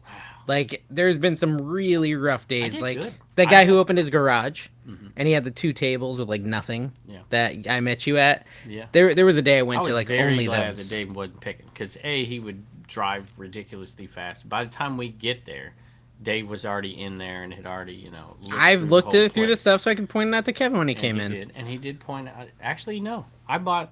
Oh, you said there's baseball stuff on the back table. Yeah, I found said a there's book bit- in I didn't there. know. I found a book. It was 107. I think it was the last sold comp was on auction for $170. I bet I made $600 worth of stuff today. Yeah, that's good, man. That's good. I bet I did pretty But good. this is why I moved to Florida. There's always picking. But this is There's on a always Friday, picking. and It's a we Friday, only a rainy maybe Friday, a rainy Friday. 9 or 10 sales. Mm-hmm. It wasn't that huge. Wait so till you go. I was I'm happy so with excited that. about Kevin going to the Webster, guys. I really think I'm a he's gonna little like nervous. that. No, I'm it's a fun. little out of my element. But Are we gonna- Rod will be there. Are we going to do Webster in January, Dave? We should, yeah. We 'Cause should I did come early. I did Let's talk Ramona, about right? that. We did And you got Ramona. paid. Yeah, correct? you did Ramona. It's not as good. Webster's way better. Ramona, California? Ramona Flea Market. In California? Or No, it's here. It's here. Oh, so there's Yeah. another Ramona in California. We need to talk about that. We need to lock in your flight, Carrie, Kevin, your flight. get everything set up I'm for not the. flying. You're gonna drive? I'm bringing my family. Okay. It's a lot of plane tickets. Yeah, that's true. Okay, fine. So we got to get that all figured out, but we're gonna have fun, guys. Yeah. We're gonna have fun at the Trash Cash Orlando Bash. There's not a ton of tickets. We're trying to sell 60 tickets. That's the goal, and we're 1/3 of the way there, something along those lines. With just mentioning it at minute 70 of the last. We've already episode. sold 1/3 of the tickets, really? I think that's math. Yeah, 24. Yeah, a third, almost a third. Nice. Yeah, almost a third of the tickets are gone. So if you want to go, you better buy them quick. Good because all the footage I lost. I think if tomorrow goes well and Monday goes well, I'll have enough to get through January 22nd. So There you go. Nice. So running for the king. If you could buy only one thing from Buc-ee's for the rest of your life, what would it be? Oh, that's such a great question. Question of the week goes to RTFK. That's amazing. Brisket sandwich? RFTK. The brisket sandwich. No, the brisket taco, right, Carrie? Yeah, the taco. One of the brisket things. Oh, the taco. The nuggets are great, but that's like something very Buc-ee's to me. Is those like nothing? Nowhere does it like that. That I can. Yeah, the brisket taco is good. I could make it though. I would say maybe the. I can't though. I don't know how to make anything. I would go with the collage. Maybe I can make it too, but it's like a sausage wrapped in cheese and then in a bun. Again, I could make it. I should make it for my cooking channel. That'd be fun. Yeah. And then there's jalapenos on it, and that's delicious, and I can eat it all day. I'm gonna go with gas. Gas? You're gonna. Yeah. You always have plenty of that because you're farting. Okay, Susquehanna Picker said, after 13 years, I'm now just noticing, why does eBay charge sales tax not only on one item, really? But the shipping we sell? Yes. Federal postage should not be charged sales tax. Right, here's the answer for you. Here's the answer. If they didn't, then it would go back to the old days where people would do, I remember this, 99 cents and $50 shipping, because you'd only get the tax on the 99 or cents. the eBay fees on the 99 cents. Now I will say this. Now they, eBay's not stupid, right? So that's an argument. I will say this: if they actually, let's say somebody paid you $10 to ship something, it only cost you $6.50, and you ship through eBay, which they want you to do, by the way. If you ship through eBay, they see how much that is being taxed, right? They see that, so they could charge you on the actual shipping, they could not charge you the tax on the actual shipping, except for you can't really, because the tax is collected at time of purchase from the buyer, not from you. So they really can't do that either. I don't know how he's so boring. I think it's that's not boring. Yeah, like I just think it's like that's like one of those things that I feel like people waste a lot of time thinking about, and it really doesn't matter. And the fact that they're handling sales tax for us from state to state is good enough for me. Well, I want to know if are they really overcharging tax and keeping it? Is that that's the real question. That's the real question. Is what they're charging in sales tax, is it actually going to the government? Or are they keeping all the overages? Are they keeping the overages and exactly. So can I say, who was it? Philly Flipper last night to Mike Deathpile Picker said that he does 7% promoted on everything. Yeah, that was a private conversation thing. I'm sure he said it in his videos. Sure has, but even sure. I'll ask him. I'll text him. There are no private conversations with Dave. I strategically don't mention a lot of stuff to Dave because I know it will appear on the podcast if I say it out loud. No filter. And it's not even negative. It's just Dave. I just can't help it. Dave's ADHD, and he'll just say stuff before he thinks about it. Yeah. Well, okay, I'll text Paul and make sure he's okay with it. But let's just say, in case he's not okay with it and I had to cut it out, I know of a YouTuber. No, I know of an eBay seller. Let's say it that way. A low-level eBay seller. Who promotes all his listings at 7% and swears by it. And I'm just thinking, like, okay, on top of eBay's 13% fees, that means to actually get your sales moving, you gotta spend 20% in fees. And you gotta have an Inaman, technically. True. And a Deathpile Pig. If part of your and model one of my baseball cards that I no longer sell. If part of your model is just volume, then it doesn't really make that big of a difference. I don't want. Speaking of volume. Volume. I want to do volume, but and the reality, and I say this on my show all the time, we both promote our listings. We put hundreds of hours into it a month, but we promote them in a totally different way. Yeah. I mean, but. Some people have to promote, dude. No, I get it. I don't promote. I promote maybe 2% of my. But why do you have to promote on eBay? You don't have to. But why do people do it? Because it gets more eyeballs on them. Why do they need more eyeballs? So then get sales. Eyeballs mean sales. Ooh, we're doing a little in Socratic method here. I like this. I'm getting to a district sales pitch here. You're exactly right. It's the same idea, right? But there'd be less people competing with you on the district marketplace, but there's less buyers. Yeah. It's so funny because like when I have, I'll talk about something in a video. But we're making money on it, which is the important part, correct? That's it. We might earn a % a piece, which is that's the key. Well, no, because again, we're not planning on signing up a bunch of sellers. We're really more focused on seeing if we can get people to buy stuff over there. So that's we're focused on getting we're rich doing it wrong. as quickly and as make this. I want to make this clear. We want to get rich as quickly and as easily as possible. Yeah. No. So here's the thing. As ethically as possible. It's that was implied. The ethics was implied in what I said. Oh, brain fart. I lost it. Carrie, thank you. How is the fart situation there with you, Mike and Kevin? Mike was blowing up the room earlier with his farts. Oh my gosh, dude. It was insane. Seriously, it was coming right off the turd. That air was like just straight out the Georgia peach into the air. With Mike all day long and had no problems whatsoever. Just saying. He said cut it out. He said cut it out. Says the guy who leaves hidden footage in a car in his videos.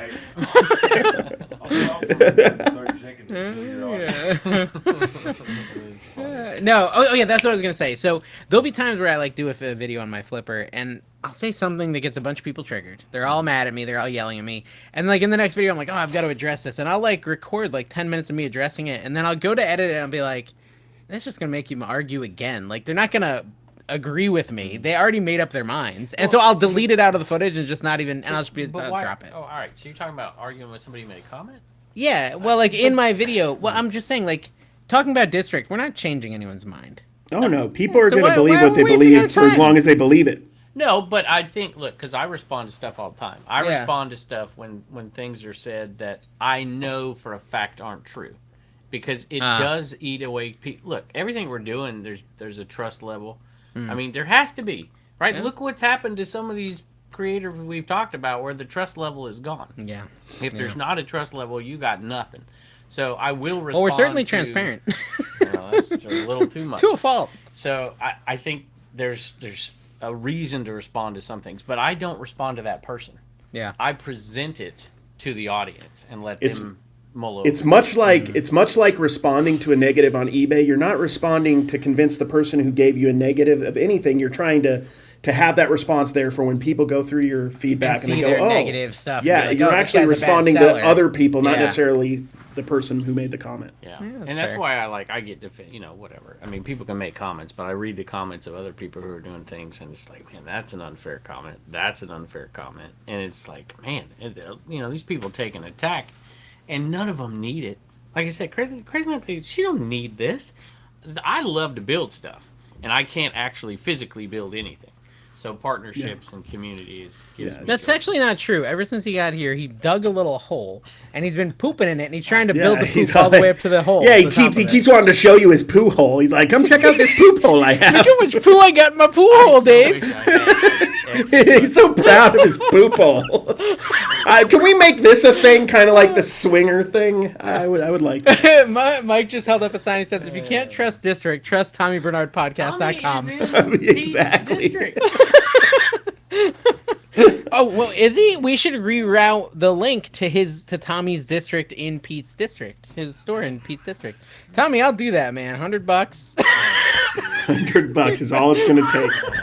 I'm a reseller. I like to make a profit on my URLs. So are we going to let people resell the tickets to... I told this to Trash the Cash? Picker when he sold the tickets. Oh, that'd be fun. He's like, no, we're not doing any. Someone go in and buy them all That and would then get stuck with a bag. Listen, we have 3 people at the event. Someone bought them all. No one wanted them.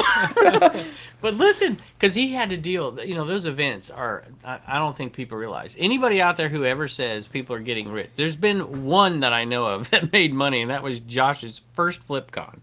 They just don't make much money, or any, and in our cases, I lose my shorts. Oh, we might, well, that's probably not going to be a profit. Let me get my point. But... I told John, I said, John, he's like, I don't want them reselling or whatever. I'm like, just sell them all, no refunds, but allow resale.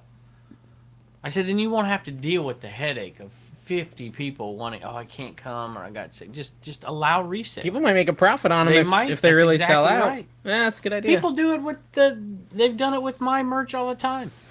That's because they make a profit. But yeah, you're always upset about that when you don't get a piece of that Commonwealth tax. You're upset. We do the Christmas 50/50 auctions for charity, and I always put Commonwealth Picker in those so people can find them. And as soon as I announce that every year, people start listing their stuff with Commonwealth Picker in the title, so that when people try to find that charity one, their item pops up.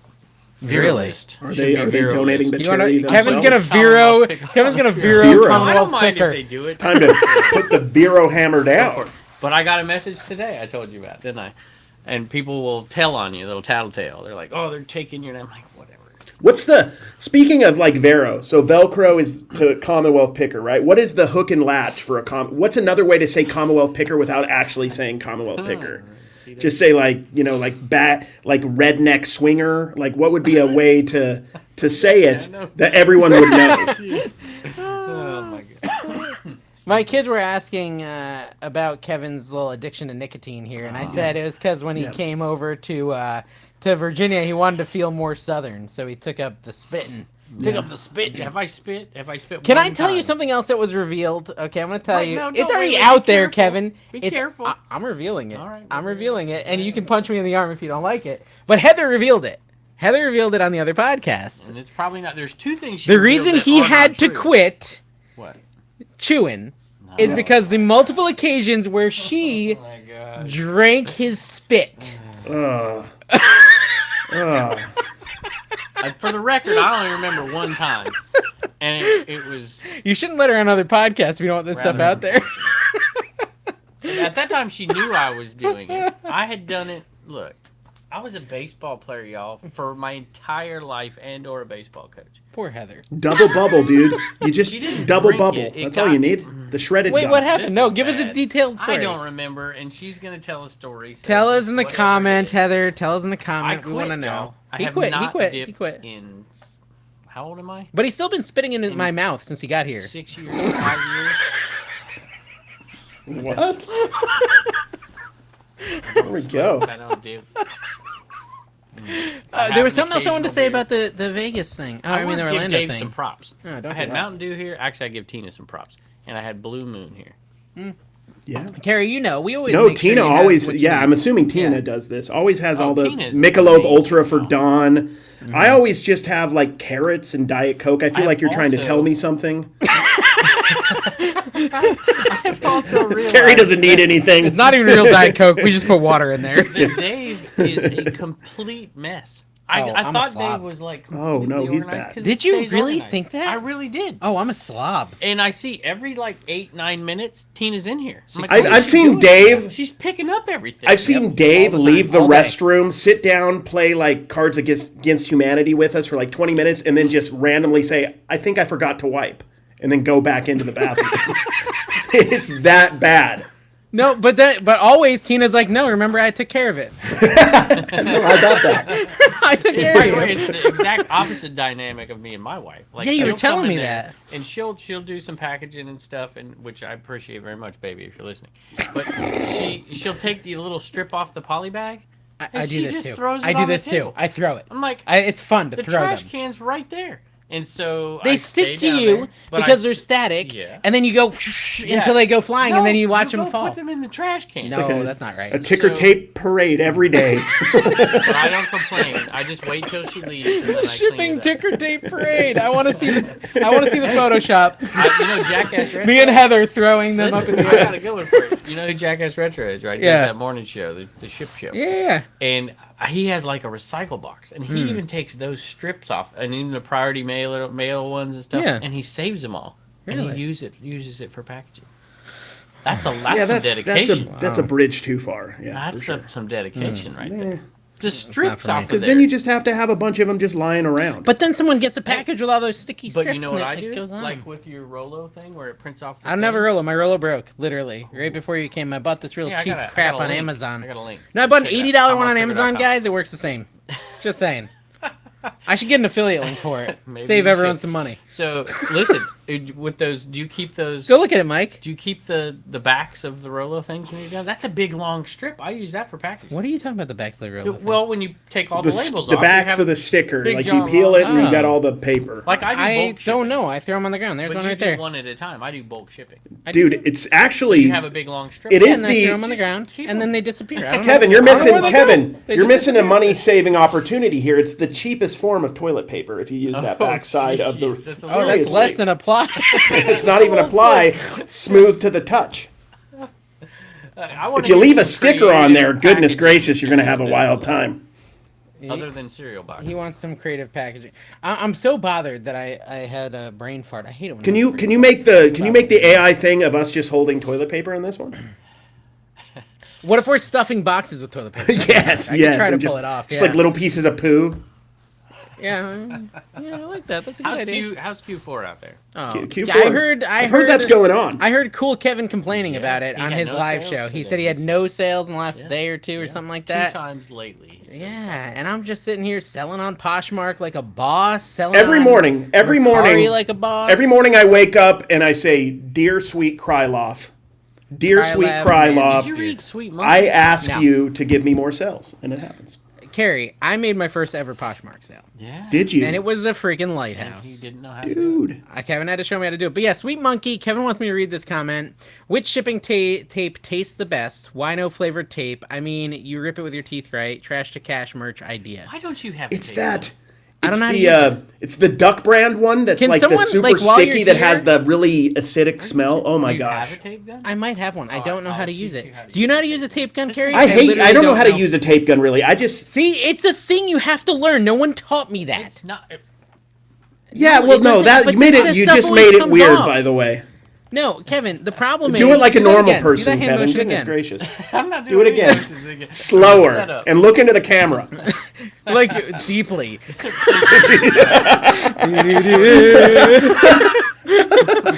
No, listen. My issue is, whenever I try to use a tape gun, the tape, like, comes unattached and, like, re-rolls itself, and then I have to peel it off the tape thingy. And then I always cut myself on the tape gun. I cut myself on the sharp thing. Yeah. On the tape gun? Yeah. How? It's crazy. Mike sent us a note here. Do you like me? Check yes or no. Did y'all discuss Dave's whatnot shipping debacle? I just want to say, before he ever discussed it, whether he does it here or on ADHJ channel, I told you so. That's all I want to say. You told me so. I told Carrie, too. Have you talked about it yet? I do remember what happened. No, I mean, listen, there's not... Honesty's the best policy. Yeah, well, Dave. Stop hiding things from us. This is not... No. Competence was the real issue here. This was a competence Incontinence issue, is something that you can't always control. Let me see when that video comes out, and then I'll tell you if I want to talk about it. I'm a dummy. I'm a dummy. What sold November 16th? This is Dave. Dave has stuff planned out. I'm a dummy. Flipper for the 22nd. I mean, he's got videos. I'm a dummy. Yeah, from it's Here out. Kingdom Come. Yeah. Okay. So I'm a dummy. So what happened? I'll tell you because my video has already been out for a day at this point. I do whatnot auctions all the time. Title. Yeah, he's the whatnot king. That's just sitting there. He's always on whatnot, just lollygagging. No. So I sell on whatnot all the time. Generally, I sell plush and action figures. Every now and then, I'll do like comic books, stuff like that. And you know, when I do them, usually I list individually. Like before the event even happens, I'll have 100 listings. You can go in, you can see what I'm going to sell on my show. That's just how I do it. And when I do it, I have a scale right next to me. And I weigh stuff. And generally I'll either know what it weighs because it's a plush that weighs 4 ounces, or if I don't know what it weighs, I'll put it on the scale, which is sitting next to me. I did an 8-hour show out of my shipping container, and I didn't have a scale. And so as I'm running this auction, I'm guesstimating. Now, I thought I was good at guessing weights. I really did. I was like, I'm a great weight guesser. I always do well in my whatnot auctions. Every now and then I'll have 1 or 2 that are wrong, but in general, I do really well guessing my weights. And so I'm sitting there and I'm pulling up this giant handful of clothing, and I carry it up to the front of the thing. I'm selling all this, and Brian Big and Fun is bidding on it and making me a huge profit. 9 ounces. Dude, no, I put 2 to 3 pounds. It was 8 pounds. It was 8 pounds. You get 1 pair of jeans. It's over a pound. You've had babies. You know how much a newborn baby weighs. It's stuff I never sold. And so here's the thing. Me and Tina are pulling orders. I did a video about it. It was like 16 hours of shipping or some crazy amount. You can go watch that video. And we were exhausted. We were not checking everything. We just kind of were living under the assumption that my weights were probably close enough. and that most of the stuff would be correct. Well, it was not. Or that the post office wouldn't check. No. I mean, listen. Every now and then, they don't check. They don't check. Every now and then they don't. I've seen them throw it in the thing, scan, throw it in. They don't even check. Yeah, but I would never. So here's the thing. I got a call from my postmaster. I think it was a postmaster. She was angry, whoever she was, whatever her role is over at the post office. And she basically said that all the weights are wrong. I can't believe this. We're bringing them all back. Shipping due. Blah, blah, blah. Like, she said I'm sending them back to you. So I was like, what does that even mean? I called Kevin. I was like, how am I getting them back? Like, is she going to mail them to me? Is she... Well, like, later that afternoon, the box truck rolls up, and they just drop them all back off at my house. It was 120 packages. And some of them were big, obviously. Some of them were big, yeah. Well, and here's the thing. Like, all the eBay ones that were in there, all the Mercari ones, they were right, because I shipped them at home. They weren't part of this weird whatnot auction that I'd never done before. Mm-hmm. But I'm like, the whole time that she's bringing it back, I'm like, she's a liar. She's so dumb. Like, all my weights are right. Because in my brain, like, I even went and looked at my shipping list, Carrie, and I'm like, 2 to 3 pounds. That's right for the giant handful of clothes. That makes sense. Like, I still had not, like, processed that might be wrong. Yeah. And then I get them in, I'm like, watch how wrong she is, Tina. And I put it on. And I didn't even say this in my video, but the first one I put on, I'm like, see, 2 pounds. And she's like, yeah, it's 2 pounds. We were right. And I take it off, put the next one, I'm like, see? And it was like, it was right. And then I look and it's like, oh, wait, those are kilograms.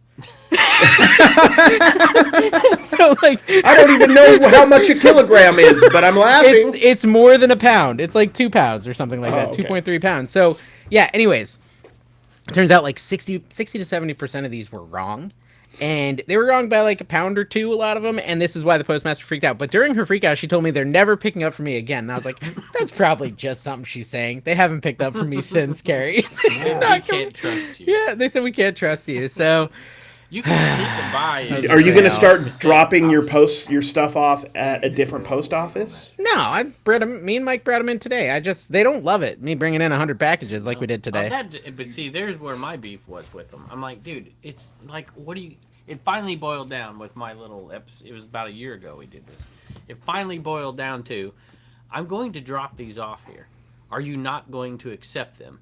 Yeah. And when it got down to that point, they knew they had no choice. It's their job. They have to. I'm lucky because I've definitely had some bad local post office that had issues, but the one I'm using right now, I go out of my way even a little bit to use it because there's just never an issue. I can drop off just bins full of packages. I can trust them. I know everything's getting scanned. Well, look, I've asked and I've made concessions and said, look, I will be happy to drive in the back, put them in a cart. I'll do whatever. I'll put them wherever you want. You don't have to scan them in. You don't have to give me a receipt. You can do them on the time that you want to do them. Whenever you want to do them, I trust that it's fine. If there's ever something wrong, that's fine. But I'm not sitting there. I feel like this rigmarole. You're probably interrupting like Hee Haw or something, whatever they're watching on the TV. My post office closes for an hour a day.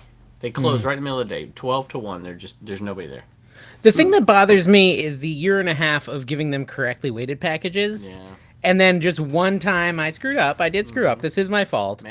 It's just all over. It's all screwed. Like, you're screwed. You have to. And listen, it's not a big deal. It's a minute. You're breaking up with your local post office. Mike, is my post office far away?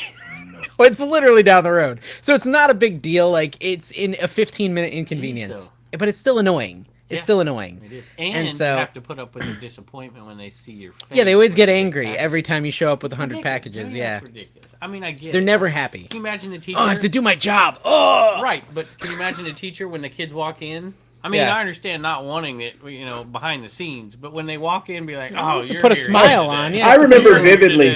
I was hoping you were all out sick today. Dang it! I remember vividly. For a short time during my full-time stint as a reseller, I worked at like Sprint, different cell phone places, Cricket. And what I loved about Cricket is they didn't hire anybody to work with me, so I would just sit there all day. Nobody would show up, and I would just list on eBay. Don't tell them I did this. And I was so upset when people showed up. I tried a customer, dang it. I was like, oh, man. Yeah, so I get that. I have to work. I was working, just not on what they wanted me to. Yeah. Yeah, but allegedly. Come on. And that's the other thing, and I'm not... I mean, there's one girl at the post office is absolutely the sweetest thing in the history of the world, and there's amazing people. But man, it's your job. Yeah. It's your job. I think most people out of touch reseller rages against the post office workers. That's what I would title this. Yeah, I think most people would probably not admit to this fail that I've committed the act of failure. Yeah. But I went ahead and made a whole video about it. I would have done it too. You would have done it? Yeah, it's a good lesson. It teaches someone something like... You could have just listened to me about 6 weeks ago when I told you, y'all better get them weights right. Weigh them all. Here's the problem, though. Here's the problem with doing that, though, Kevin, is I've watched your videos. Yeah. I don't want to do that anymore. You know what I mean? Like, to watch his videos, yeah. Yeah, because it's like... Gary, you don't do it. I did what? I know you ship stuff out wrong on Whatnot. Sometimes. Yeah. I mean, not on purpose, but it happens. Exactly, not on purpose. I do it on eBay. I think it's one of those things when you run a Whatnot auction, anyone who's run a Whatnot auction is listening, even if it was not a great auction and you only sold everything for $2, you end up with like 100 labels. And you're a little stressed when you have to ship 100 things, and you may not check every single weight every time. Like it would take you at least 40 hours to ship. Oh yeah, at least. But this is the thing. When I got all the packages back, I had to repack everything and regenerate the labels. And because a lot of them were much larger, the labels that came out were ground advantage. So I had to take them out of priority boxes, which I had already Frankenboxed. Some people wouldn't do that. I had already Frankenboxed, and then I had to put them into Frankenboxed brown boxes, and I had to pay the regeneration fees of like $400. So that was pretty painful. Plenty of people who will remain nameless who ship using priority boxes, and they ship it through UPS. Really? They need to be listening to us, the tried and true cereal box method. It's the only legitimate way to ship. I think I saw somebody in the Discord the other day say that they accidentally dropped their... I did this one time. They accidentally dropped their UPS package off at USPS. I've done that. Oh, I've done that. I've definitely done that. I lost one forever. Yeah. I lost one forever that way. And I had one that I lost for 3 months, and then it showed back up at my house. Postal workers liked you, they might bring it back to you. Yeah, they don't like me because I screwed this one thing up. And they could, right? Would you? I'd keep it. I mean, like, maybe after you get off work, be like, oh, you know, what's this? Oh, it's an action figure. Nice. It's like the kids that... It's like the Uber driver with your cell phone. It's like, He's a baseball coach, and the kid leaves their glove in the clubhouse at the end of the year. It's like, you know, you could give it back to him, or you could sell it on eBay. Dude, it's 11 o'clock. We got to stop the show. Me and Kevin have got to get a butt crack of dawn tomorrow. So we're going to end it, guys. Thank you for watching. Hope you enjoyed it. Make sure you subscribe, follow, and go to Carrie's TikTok and just say he's a piece of crap.